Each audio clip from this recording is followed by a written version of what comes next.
رب زدني منك علما وأنلني منك فهما رب زدني منك علما وأنلني منك فهما.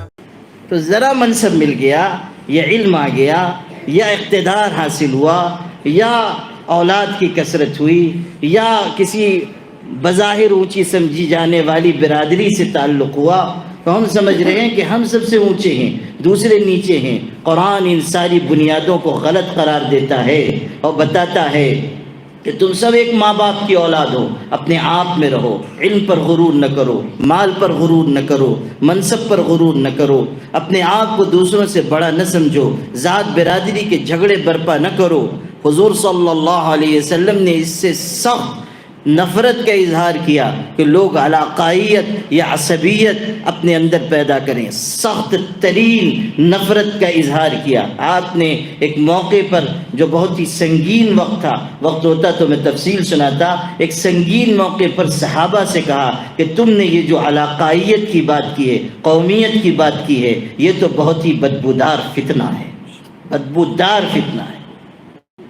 حضرت بلال رضی اللہ تعالیٰ عنہ کو غصے میں حضرت ابو ذر نے کہہ دیا تھا کہ حضرت ابو ذر رضی اللہ عنہ بہت اونچے درجے کے صحابی، آپس میں کچھ غلط فہمی ہو گئی، ظاہر انسان تھے، کچھ بات تو میں کی ہو گئی. تو غصے میں حضرت ابو ذر نے کہہ دیا یبن المرأۃ السوداء، اے کالی کلوٹی عورت کے بیٹے.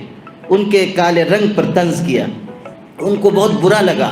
وہ فوراً روتے ہوئے حضور صلی اللہ علیہ وسلم کی خدمت میں حاضر ہوئے اور کہا کہ میرے بھائی ابو ذر نے مجھ کو ایسی بری بات کہی ہے اور میرا دل دکھا ہے.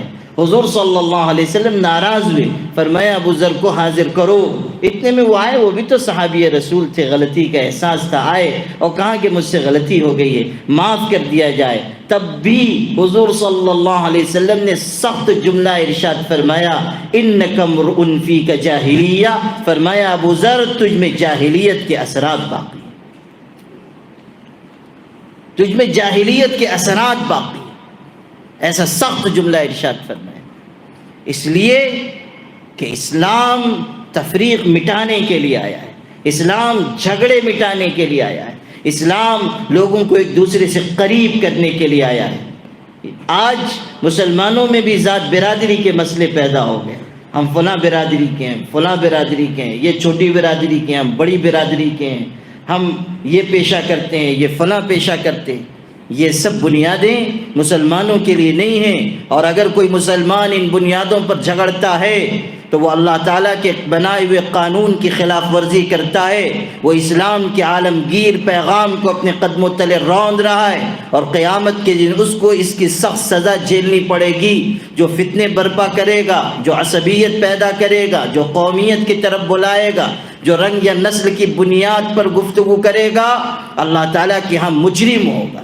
یہ علاقائیت کا فتنہ اتنا بڑا فتنہ ہے کہ جب پڑوس کے ملک میں یہی علاقائیت کا فتنہ برپا ہوا تو لاکھوں لاکھ مسلمانوں کی شہادت ہوئی، اور مارنے والے لوگ بھی وہ تھے جو کلمہ پڑھتے تھے.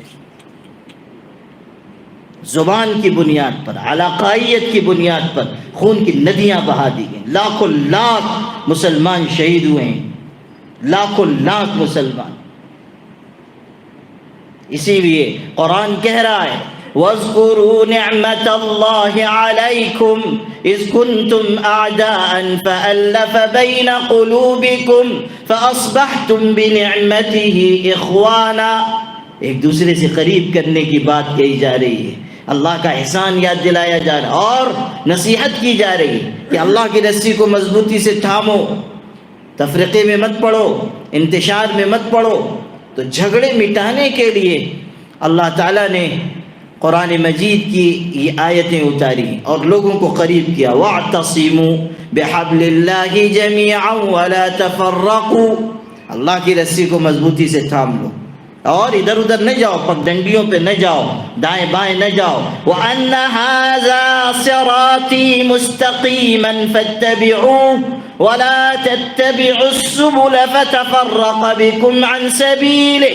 ارشاد ہوا کہ یہ ہمارا سیدھا راستہ ہے، بس اسی راستے کی پیروی کرو۔ اللہ کا راستہ الفت و محبت کا راستہ، ایثار اور قربانی کا راستہ، دین کو مضبوطی سے تھامنے کا راستہ، اللہ کے بندوں کو اللہ کی طرف بلانے کا راستہ، اصلاح اور اصلاح نفس اور اصلاح معاشرہ کی خدمت انجام دینے کا راستہ۔ اللہ کا راستہ کیا ہے؟